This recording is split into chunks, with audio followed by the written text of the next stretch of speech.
So we are at the end of this episode of the Capital Games podcast. But before we go, Zero. Okay. So, this one ties into something that has just launched as of yesterday. So, Microsoft, in cooperation with Riot Games, has added a new perk to Xbox Game Pass, which is that if you link your Riot account to Xbox Game Pass, you will get the perk of unlocking all the heroes on League of Legends, all of the agents in Valorant. You'll get, I believe, most of the basic cards for Legends of Runeterra, and you'll also get all the heroes unlocked for League of Legends Wild Rift, and also Teamfight Tactics. Huge opportunity to get into any of the Riot games right now, especially if you're a Game Pass member. And the character unlocks and stuff like that, they last for as long as you maintain your Xbox Game Pass sub. But as usual, Riot and Microsoft do make the disclaimer that if there is a character that you just absolutely adore playing in any of their games, then you can just buy them outright, and you'll keep them whether or not you have your sub. So kind of a neat way to allow anyone who's new to these games to try out whichever characters they think are interesting, and then potentially go, you know what? I like this character. I'm going to buy him out, and I'm going to buy out all their sweet bling costumes and everything. So my question to you is, with this big announcement that Microsoft and Riot are teaming up to give just a bunch of new players the ability to try out Riot's game catalog, what is your favorite Riot game out of all their stuff? Well, I have played everything except Valorant, and the only reason why I haven't played Valorant is because I do not like playing first-person shooters on keyboard and mouse, because I am terrible with it.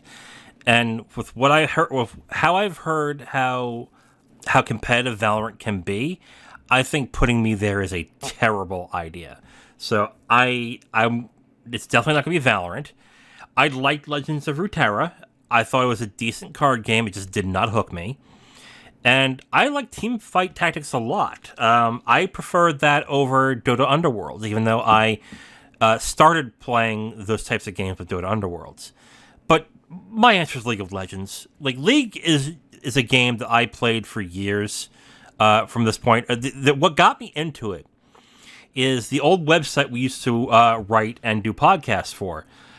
They had the idea of doing an article with me specifically, of me getting into League and my thoughts on it and if I would stick with it. We ended up not doing the article, but I ended up getting hooked and pretty deep. I ended up playing that. I've been playing it since, but I didn't really get deep into it, like competitive into it, until I came back from Jersey after I got sick. And when I got sick, I lost my job. And when that happened, I had no money, but I wanted to play something that was fun, it will keep me entertained, and League was it. So I would ostensibly play League and Gwent, and that was it, and that's what really got me into League. Now, I want to say this right off the bat. I suck at League. I'm terrible at League. Like, if you're asking, what rank were you? I never got past silver. I'm bad at it. After a while, I just resigned myself and saying, oh yeah, I'm not going to be competitive in this at all. I might as well just stick to casuals and just be fine there, which is exactly what I did in that. But I do appreciate people who can be competitive in it. But I really liked my time with League, and and here's the thing that really got me. I love the character designs in this game.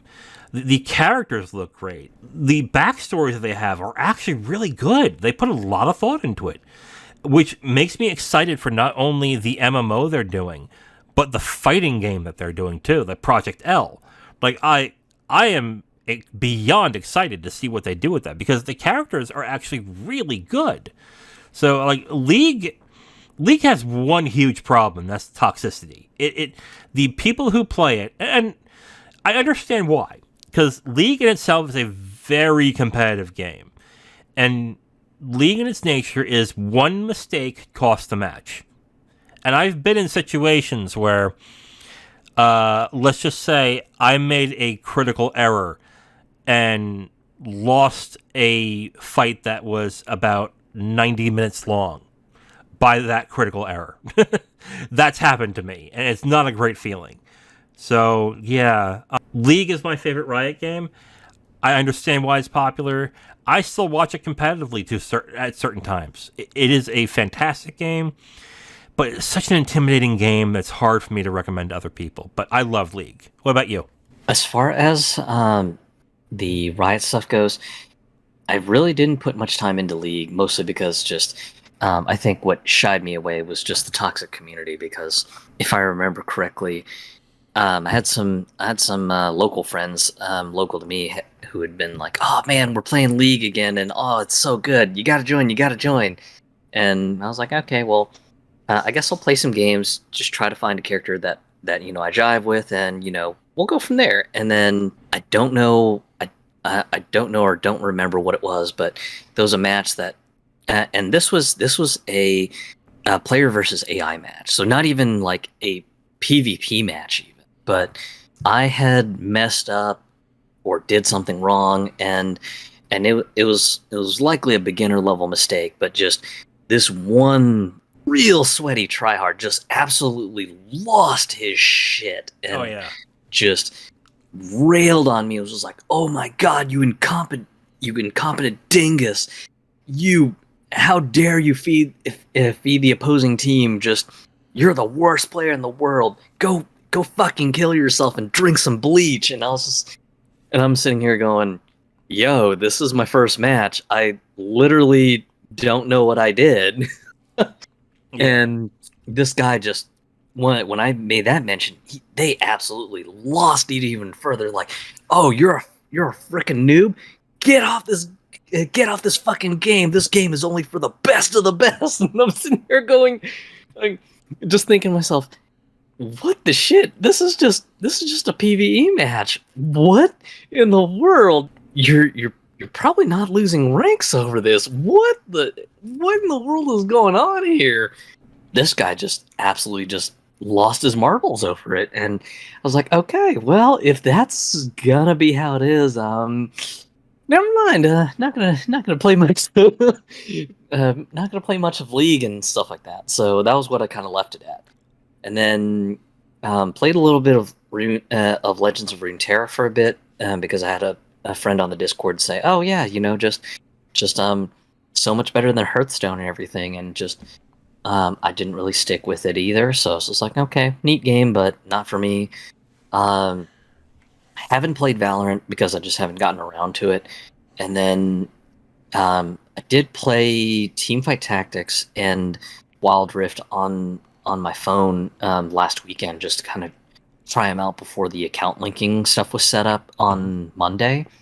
And Wild Rift seemed pretty neat. Only did some PVE matches just to kind of get a feel for it.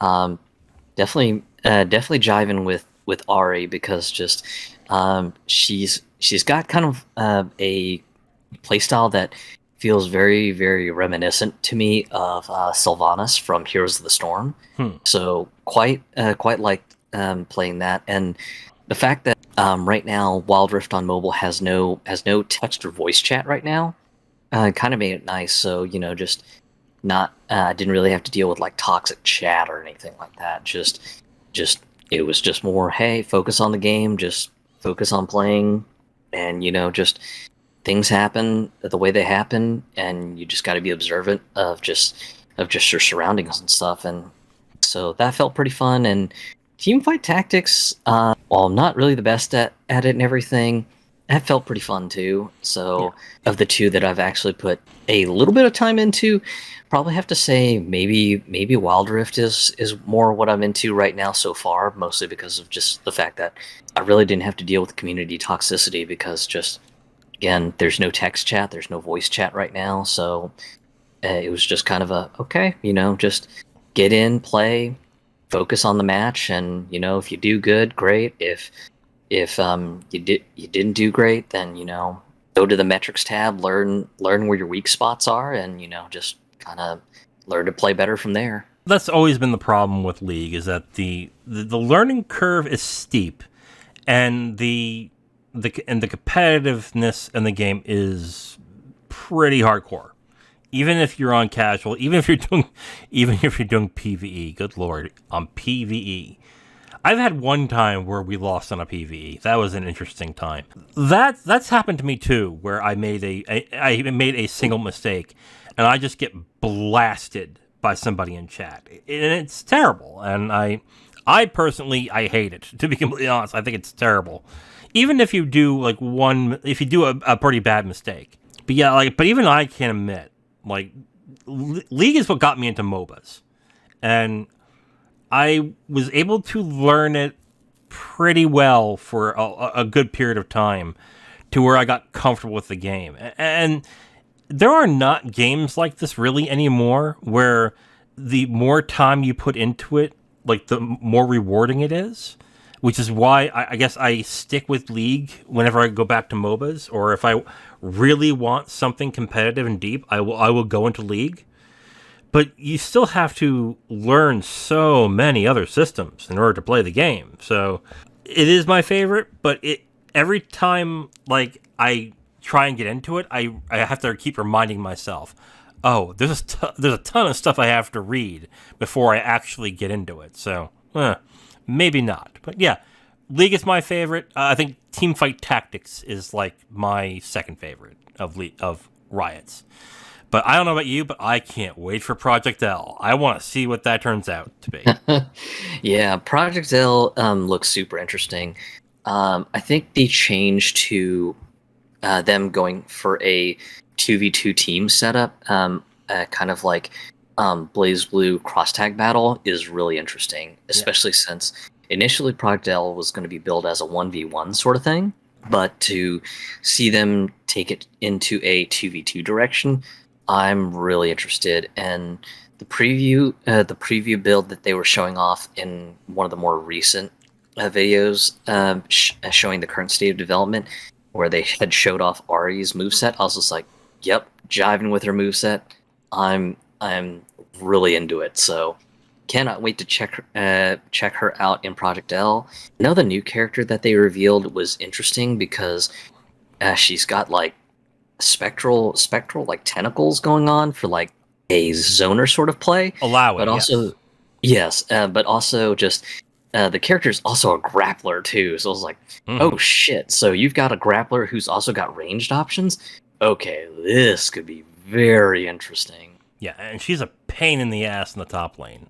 If I have to go against her in top lane, I'm not having a good time.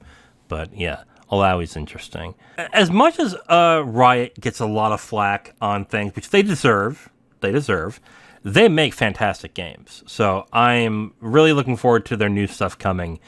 And now that it's on Game Pass, maybe there's more people, more new people who will play League that will make me feel powerful in League again. So we'll see how that goes. Honestly, just I may have to try to give League another shot and see how it is and everything. Though I imagine I'll probably be limited to likely just PvE stuff because I just don't have the bloodthirst in me anymore for PvP. I think they do also have special types of game modes that I think you'd be interested in too. Or you might just find that you will get into League in general. You will need somebody to Sherpa you into it.